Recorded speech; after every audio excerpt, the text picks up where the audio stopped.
Good. All right, hey, Joe at Reds here. Welcome back to the channel. Like and subscribe if you want to see good fishing content. All right, so I'm going out with my older son today. That's Jensen and Patrick Kilby. Hey, what's up?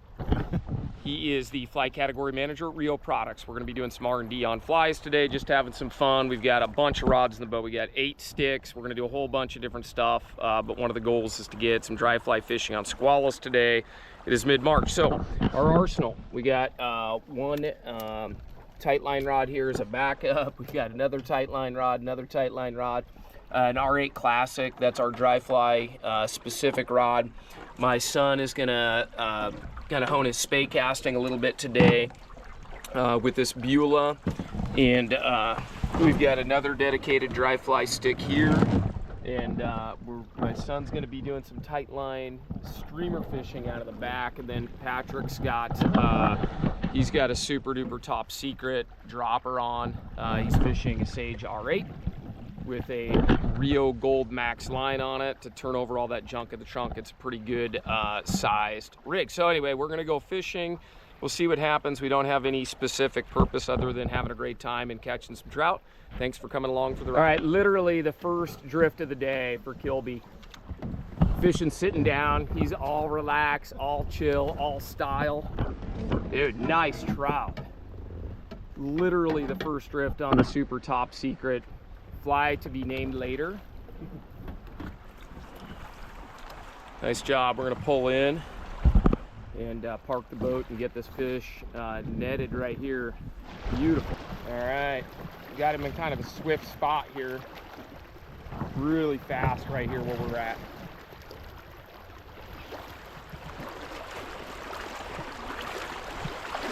So when you get in this fast stuff, you just try to walk him back into the bar.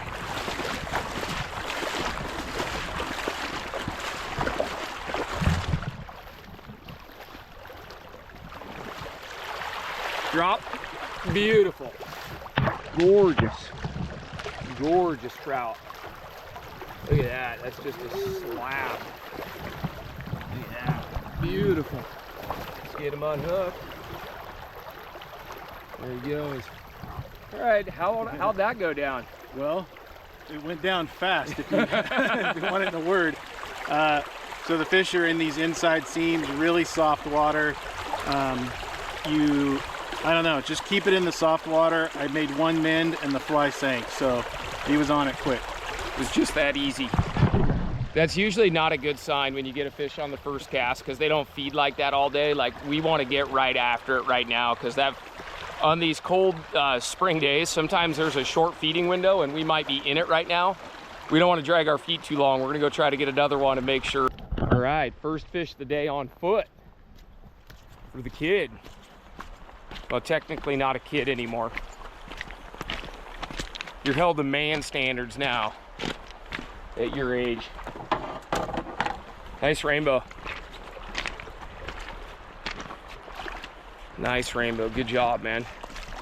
On that tight line rig. Looks like he ate your anchor fly.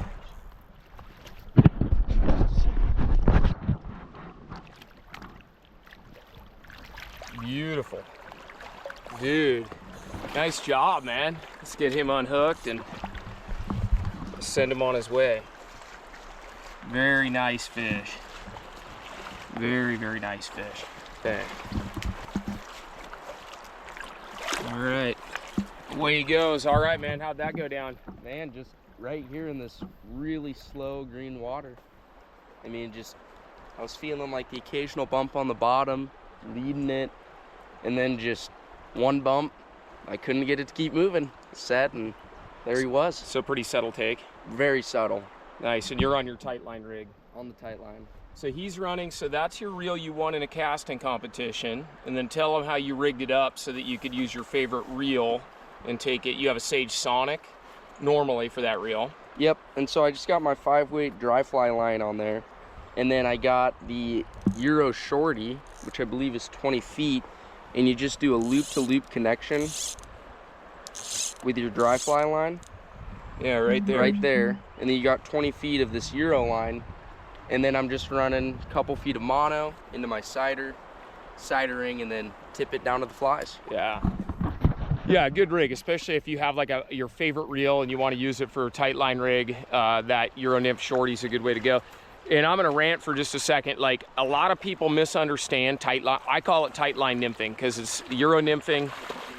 In my mind's a little different. In the West, we do a lot of creeping crayfish, leeches, sculpins in the Western US with these tight line rods, and you get to actually agitate and move the bug and feel that fish grab. And we love this kind of fishing. I mean, from my experience, people who diss on it just don't get it. They suck at it, number one, and they're afraid to learn something new. We fish a lot. We can cruise along in the boat, but we love getting out and doing the ground, kind of the ground assault here and actually wading. And that tight line fishing is best done on foot, really stationary, where you can kind of get in the zone and get kind of zen-like and get in there and, you know, move the bug and feel different tensions, and it's a very intimate form of fishing. But we can cruise along in the boat and do that too. But if you enjoy wade fishing, I strongly encourage you to get into that. And we're not doing it just because we catch a whole pile of fish. We do it because it's fun. We get to do it on foot, it's effective, and then we get to move those flies along, and you're instantly tight to that fish upon that grab. There's no sloppy slackline hook sets and all that crap that goes along with indicator fishing. And there are times indicator fishing is far more effective. When those fish, they like a bug suspended sometimes, but the tight line fishing is a really fun way when you want to get out and walk on a piece of water where you could be really stealthy and surgical and get to feel those fish actually bite on a tight line. All right, another one for the kid on the tight line rig, wading. Caddis larva that time? Caddis larva. Caddis larva that time. Beautiful spring rainbow. All right, let's let her swim. We have a keep them wet policy here. People watching this video, this is as much your trout as it is ours. All right, you tied that bug, didn't you? I did. You tied that. That one we can share. That's a home brew. All right, tell me how that all went down. What was that fish hookup like? Man, a lot like the last one, just really slow water. I didn't even really feel it. I just saw my cider paws, and I came up to check it with just kind of a light hook set. Couldn't move it, so then I laid into him, and that was it. Just, oh yeah. give him the meat, huh? Oh, another nice one. Yeah, right on. Anyway, on the old caddis larva. All right, back to work. I'm getting tired of watching all these guys catch these fish, but I get to do a lot of fishing, so it shouldn't bother me that much. But I got a funny story about that fly that I'd like to share with y'all. So a few years ago, I asked my son to tie some of those for me, and I said, hey, I'll give you $1 a bug. I have all the materials, just wrap the bugs. I was guiding a lot and tired. And he said, yeah, no problem. I just said, hey, just tie as many as you want. I'll pay for all of them. I came home and he had tied about 400 of those patterns. So I believe we negotiated and met in the middle somewhere, didn't we? Yeah. I believe we negotiated, met in the middle. It was somewhere about $200 he made in a matter of hours. It's a pretty easy bug to tie. We sell some very similar ones, but in this instance, the kid tied that one. So anyway, we're gonna do the ground and pound for another minute or two, and then we'll probably get back in the boat. Jensen saw one fish feed possibly on a Skwala, so we may end up running hopper droppers just to kind of test the dry fly fishing. If and when the dry fly fishing does pick up and we start to get fish coming up to the chubby or whatever we're using for the suspended nymph, we just go single dry fly only. I hate hopper dropper fishing when they're biting the top fly. They have too much chance of getting snagged. So we're hoping for just pure dry fly fishing. Take a white fish, why not? I saw you up there doing some coaching. I was just showing them how a tuck cast can drive your fly in and get it fishing right away. And then mid-lesson, this fish ate it. So. We'll take that, Whitey. Where'd you get that on? on? The baby got bead.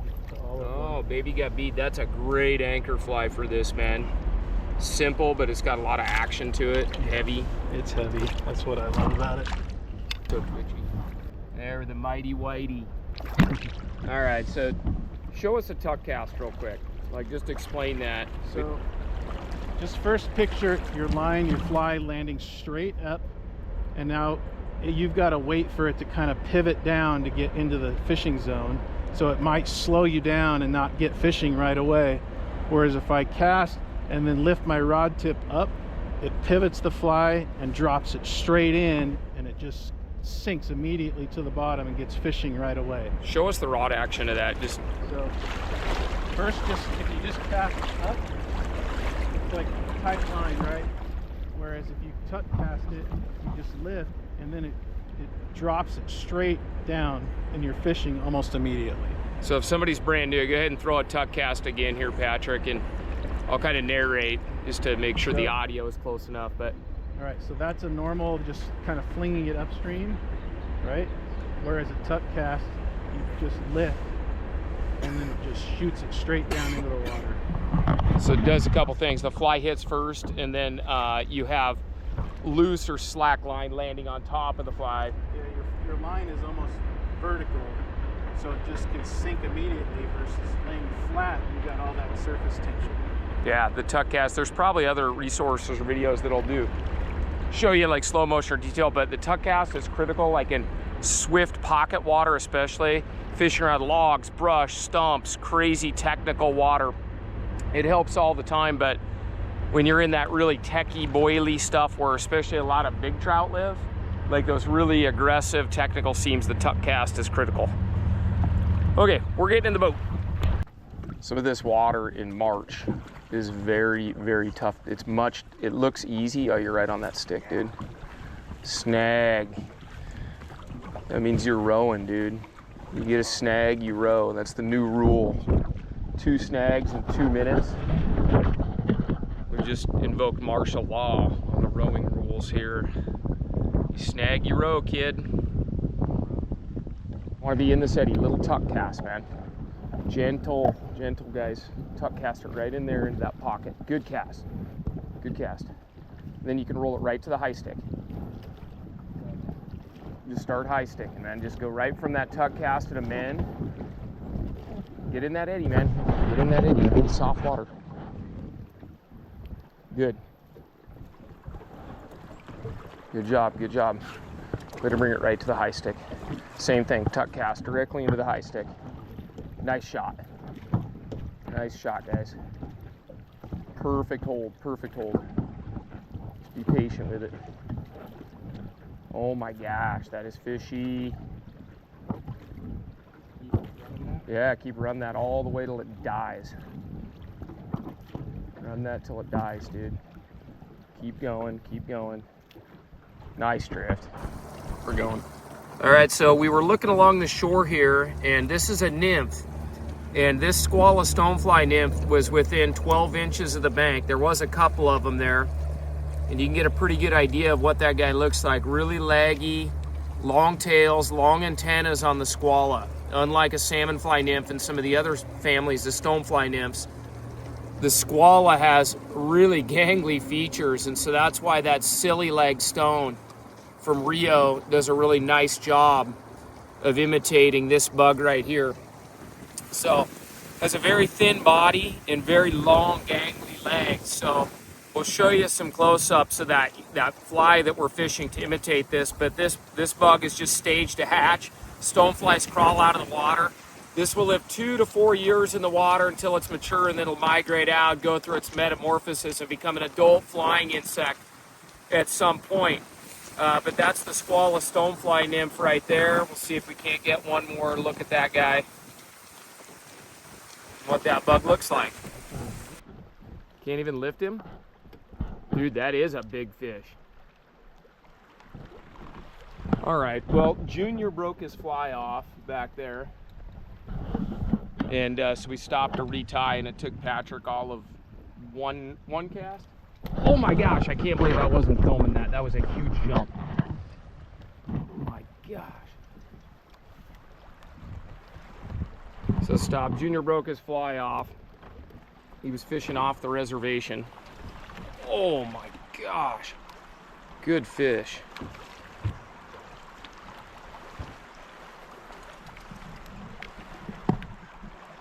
What tippet are you on? 5? No, I've got 4. 4X? Yeah. Fishing the old Reddington Strike. Look at that thing, a beauty. Reddington's tight line nymph rod.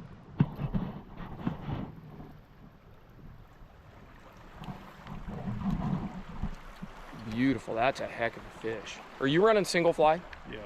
It's a single fly rig. What fly? The baby got bead and olive. Olive. Probably eat. Oh, that's all right. Oh, LDR. That was like a solid 19er right there. That thing was a football. Had him on a long time. A couple of big jumps. Let's take a look at that fly. So, baby got bead. Oh, you got a little evidence from the fish there. So, baby got bead. How big's that? Now, was this one of your patterns, Patrick? Yeah, it was. So I did a trip where I was kind of learning Euro nymphing. We were working on the strike rod, and I just didn't understand it enough, and I needed something heavier so I could get in contact with the bottom. So when I got home from that trip, I worked on this fly. I just wanted something that looked buggy and acted, you know, kind of alive on the bottom, but stayed on the bottom with that heavy bead. If I remember right, I think it's a 4.6 millimeter bead, tungsten. So the baby gets down. And you know, there's also this kind of misnomer that because you're tight line nymphing, you have to run 2 flies all the time, but you run a single fly here. Yeah, I try to always fish a single fly if I can. It just keeps me fishing longer. There's almost no chance of tangling where you can tangle with 2. So if I can avoid it, I go with 1. Nice. Yeah. All right, we're gonna try this again, Patrick, on a little smaller model.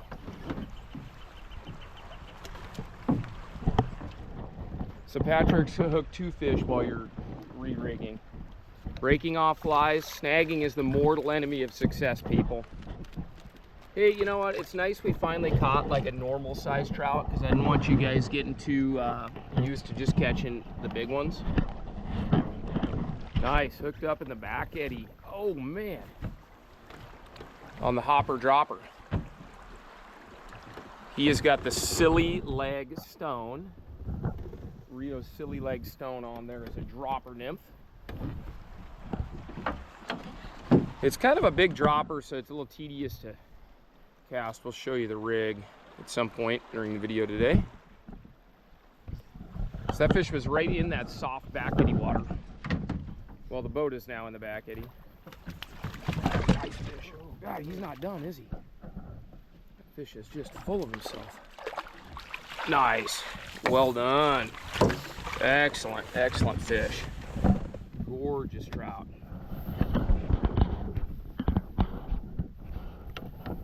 Perfect. That's how we like to see him leave, folks. It's full of energy. Now I'm rowing us into the trees here. Here's a pro tip. You use your net. Now push the boat out of the tree so we don't get raked. All right, so how'd that go down? Tell me about that one. We slid into this big swirly back eddy, and you can see a bubble line going right along the shore really slow. I threw it so it could come under this tree branch, and all of a sudden my top fly just disappeared. That fish was off with it. Kerplunk. Yeah. So yeah, you know, some days they sit in the back eddies like this, but cloudy days, I would say like really good to focus on back eddies. The sun actually just came out. When we hooked that fish, it was really dark, but I tend to find personally dark days really good for back eddies. Bright sunny days, you know, you can dabble in there a little bit, but I wouldn't put like all your eggs in one basket, just parking on a back eddy and working it. Another standard size trout right here. Just your typical trout. Kids on the board. Cutthroat, dude. Oh, really? Yeah, nice. On that little Scylla leg stone. Awesome, cutthroat. We don't get a lot of those. All right, so how'd that hookup go down? Man, just Any advice? don't mend it too much. I've been getting yelled at a lot for that. Yeah, mend with a purpose. This cold water fishing is tricky because getting one good mend in right after the fly hits is really important, because if you wait too long, your leader sinks, and also you're kind of through a lot of the pockets, and then you just lift the nymph up and you lift the nymph up. So like one really good size mend and then follow it up with like really technical mends that really aren't moving the fly is really important. All right, here we go. A whitey of the day, just a slob whitey for the kid. Okay, we're gonna anchor up because we're gonna do a little bit of wading here. We're gonna pull the boat in. Nice white fish. Okay, any tips on that one? Well, it's super strong upriver breeze, so you can pretty much just high stick, and your line's gonna always stay above your dry fly. And it just gets a nice drift. You don't have to mend it. You don't have to manage it. You just high stick, and the wind does the work for you. Yeah, unlike a downstream wind, which is mend, mend, mend, mend, mend, mend, mend, mend, mend, mend, mend. Yeah, downstream winds, a lot of mending. You get a little upstream breeze. You can really just hold that high stick out, let that wind kind of parachute it up. Big advantage. Try to use that upstream wind to your advantage when you can for the popper dropper, indicator rig, any of that stuff. That wind will just parachute it up and kind of pin it right where you want. That fish was right in between two really tight boulders, and it was just a direct line high stick. And so it was like the hook set was like, just like that. Thought it was a big rainbow. It was whitey of the day. All right, beautiful. Holy smokes. Good. Let's just let him swim here. Nice. Okay, what'd you get that on? What fly was that on, Patrick? Was that the? That was a Stonefly. So on That this, was the Stonefly. Oh, yep, secret. Can't Hang show that on, one. can't show that one. That's a fly to be named later. No. All right, tell me about wading this this rocky pocket back here. It's pretty rough. It's really bouldery. Not good footing at all. And the take on that one, I've had like a bunch of subtle takes. That one, like my sighter stopped, and then I just felt tap, tap, tap, tap, tap. I set the hook, and then he was gone. Just jammed him. Then just took a bunch Yeah, of I line out. was watching for distance. He ran way out there. Nice, and you got about what, 5 feet of tippet material on your tight line rig. Yeah, you're running 4X tippet today. The water is not super clear, so 4X seems to be working pretty good. But yeah, that guy just jacked it. Was it early in the presentation or at the end? It was just right out in front of me. I mean, he was pretty much right at my feet. I was not fishing far out at all. Nice. Yeah, good job. Right below this, it's hard to see on the GoPro, but yeah, right below that white water up there. And yeah, there's just this little flat right here that we're fishing right below the white water. Good job, man. Okay, a little update on our fishing. Our popper dropper game kind of died off, so got a big pressure change. A bunch of wind came in, so now we're going dry fly only. Oh man, right there, Patrick. All right, another little update. We went dry fly only, and we'd be getting our butts handed to us. We haven't been able to film anything because it's been blowing about 30 miles an hour, and we finally, maybe we're in the eye of the storm or something now, but kind of the day worked out almost like I thought it would. We had that really good morning bite, and then it's just become impossible. Oh, here comes the wind again. It's just become pretty much impossible. We're probably going on 2 hours without a fish, and we're being blown upstream now.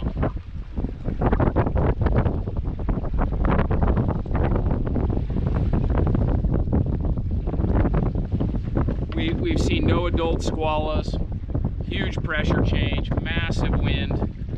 So I'm glad we got onto them while we could, but the dry fly fishing that we had hoped for has been essentially non-existent, unfortunately. And we've been working at it.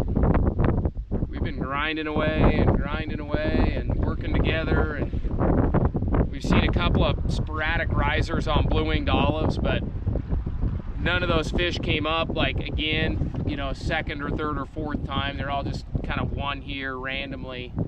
And normally this time of year, you can just run that Skwala over them. And if they're going to play, you'll get them. But, yeah, it's been really, really slow on dries. I'm glad we got the good fishing in while we did earlier. We've got just a few more minutes left, and then we'll do a little wrap up. All right, we're back at Reds. We're in a little calm area. The end of the day was crazy windy and not a nice wind, like a cold wind. There's a massive snowstorm about 30 miles from here right now, and it's just pushing massively cold air down on us. But yeah, we had a really good day. The dry fly fishing was pretty much non-existent, unfortunately. We were just chit-chatting on our way back from taking out as we came back down to the shop here. I think the highlight of our day was we did catch some very nice fish running dry dropper styles, fishing on the move, but it was definitely getting out of the boat and fishing with tight lines. Seemed like every time we got out, we got a couple of really nice fish. And also we got the luxury of being out on foot and being in the river, which was cool. And a couple of more nice kind of like twitchy grabs where there was a lot of tension on the line, so you get really good grabs. But it was nice to I guess, have all the tools available to us. Never got around to spay casting. By the time we decided we wanted to do that, it was blowing about 25 miles an hour, and we opted to just stick with plan A. So we'll save the two-handed session for the future. But out of 8 rods today, I think we used 6 of the 8 rods. So we used pretty much everything today. So anyway, Patrick, any concluders for us today? Well, it's just I'm glad that we got out there and got some action early before the wind really got after us, and we had some great fish, so it was super fun. And the fortunate time to get to do this, since we were supposed to be teaching a class today and the weather chased it off, so we got to fish instead. So yeah, pretty good time. Where'd my son go? All right, fishing with the old man. Thoughts? Caught a lot of nice fish. Then Okay. went several hours without catching any. You still need to see a therapist For what? for all the mental abuse you had to take today. Mending. Don't mend. Don't mend. Yeah, which is it? No, it was a great day. I had a good time. And so that wraps it up. Good day on the water. Hopefully we got some good fishing footage for you today. If you're still watching, subscribe, like, comment, put your notes in there, and I try to respond to those at least once a week.